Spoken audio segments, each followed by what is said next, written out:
ଅଛି ଚାଲ ମୁଁ ତତେ ମେଡିକାଲ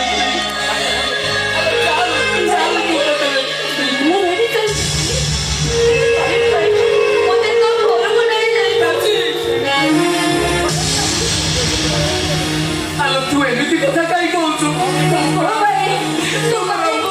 ତୁ ପରା ମୋ ମନ ମନ୍ଦିରରେ ପୂଜା ପାଉଥିବା ମୁଁ ତତେ କେମିତି ଯାଇ ସେ ଗଛ ମୂଳରେ ବସେଇବି ସେ ଗଛ ମୂଳେ ମୁଁ ଶାନ୍ତିରେ ଶୋଇପାରେନି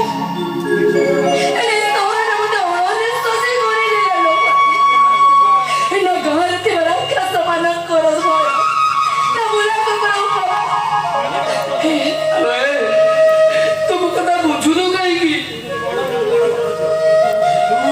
ତୁ ହେଲୁ ଗୋଟେ ବଡ ଘରର ଝିଅ ଆଉ ସେଇ ବାବୁଙ୍କ ପଇସାରେ ଚଳୁଥିବା ମୁଁ ଜଣେ ପୂଜାରୀର ପୁଅ ମୋ ଘରେ ରହିବୁ ମୋ ଘରେ ଖାଇବୁ ସବୁ ରହିଥା ଖାଇ